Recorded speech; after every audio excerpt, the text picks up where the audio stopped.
Kingdom of Urartu, the Iron Crown of the Highlands.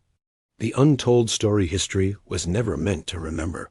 The kingdom the mountains tried to hide. In the rugged highlands surrounding Lake Van, where snow-capped peaks rise above volcanic plains, there once stood a kingdom few today can name. It rivaled Assyria, built fortresses that still cling to cliffs, mastered irrigation in harsh terrain, and forged an identity strong enough to challenge the greatest military power of its age. This was the Kingdom of Urartu, a civilization that flourished, fought, and then almost vanished from collective memory. How does a kingdom that defied empires disappear from history books? And why do its stones endure while its name faded? Origins in a land of stone and fire. Urartu emerged in the 9th century BCE in the Armenian Highlands, a region shaped by volcanic activity and harsh winters. Its heartland surrounded Lake Van in what is now eastern Turkey, extending into parts of Armenia and Iran. The geography that seemed hostile became its strength. Early Urartian rulers unified scattered tribal polities into a centralized state. From the beginning, defense defined the kingdom. Massive stone fortresses crowned mountain ridges. Walls were built with precision-cut basalt blocks, some still standing after nearly 3,000 years. Urartu was not born in isolation. To the south lay its formidable rival, the Neo-Assyrian Empire, the rivalry with Assyria. Few conflicts shaped Urartu more than its long struggle with Assyria. Assyrian kings recorded campaigns against the Highland Kingdom, describing it as powerful, wealthy, and difficult to subdue.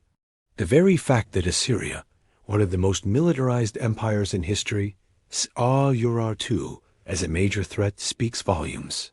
Yet Urartu was not merely defensive. It expanded its territory across the highlands, securing trade routes rich in metals, horses, and agricultural products. Bronze weaponry, intricate metalwork, and royal inscriptions reveal a sophisticated state apparatus. Where Assyria relied on intimidation and spectacle, Urartu relied on fortification and endurance, engineering in the highlands. Perhaps Urartu's greatest achievement was not military, but hydraulic. In a mountainous environment with unpredictable rainfall, the kingdom engineered vast irrigation canals. Some, like the canal attributed to King Menua, still function in parts today. These canals transformed dry plains into fertile farmland, supporting urban centers and agricultural surplus. The capital city, Tushpa, overlooked Lake Van from a towering rock fortress, a strategic masterpiece combining natural and constructed defenses. This was not a peripheral kingdom. It was technologically innovative and administratively organized, a distinct cultural identity. Although influenced by neighboring powers, Urartu maintained a unique language and religious system. Its inscriptions were written in a cuneiform script adapted for the Urartian language. Temples were dedicated to the chief god Haldi, whose image appeared alongside kings in monumental carvings. Royal inscriptions often emphasized divine favor, military victories, and construction projects, evidence of a centralized ideology binding the kingdom together. The state projected stability, continuity, and sacred legitimacy. But stability in the ancient Near East was always fragile, the mysterious collapse. By the late 7th century BCE, Urartu's inscriptions grow sparse. Assyria itself was collapsing under pressure from Babylonian and Median forces. In this atmosphere of regional upheaval, Urartu began to weaken.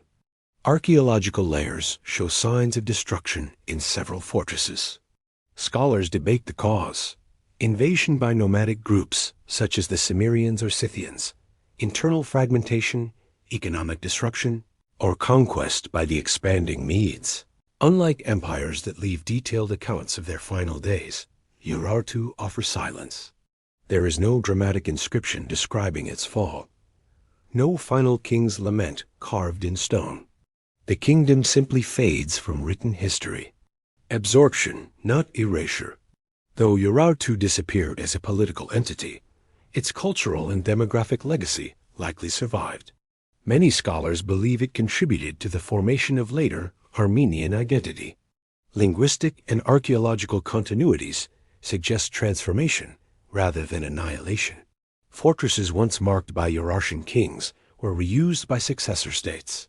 Irrigation systems continued to sustain local populations. The mountains did not forget, even if history books did. Urartu did not vanish overnight. It was absorbed into the evolving mosaic of the ancient Near East. Why so few know its name? Unlike Egypt or Mesopotamia, Urartu left no surviving literary tradition widely transmitted through later civilizations. Its language eventually fell out of use. When classical Greek historians wrote about the region, they referred to Armenia, not Urartu. Modern rediscovery began only in the 19th century, when inscriptions near Lake Van were identified as belonging to a previously unknown kingdom. Piece by piece, archaeologists reconstructed its story from stone walls and broken tablets. Without monumental temples on a global tourist route, without a continuous script tradition, Urartu slipped through the cracks of popular history. The silent fortresses. Today, the ruins of Urartian fortresses still dominate the highlands. Their walls testify to engineering skill and strategic brilliance. Standing before them, one senses not the fragility of a forgotten state, but the resilience of a civilization that mastered its environment. Its canals carved into rock, its inscriptions weathered yet legible, its citadels defying time, all whisper of a kingdom that once stood equal among giants. A story reclaimed. The story of Urartu challenges the way history is remembered. Fame often follows cultural continuity or imperial propaganda. Urartu had neither. It left stones instead of stories widely retold. Yet those stones speak. They tell of a mountain kingdom that resisted Assyria, engineered agricultural transformation, and forged a distinct identity in a volatile world. They tell of collapse without spectacle and survival without recognition. History was never meant to forget Urartu. It simply turned its gaze elsewhere. Now, as archaeology continues to uncover its past, the Iron Crown of the Highlands rises once more, not as a political power, but as a restored chapter in humanity's shared story.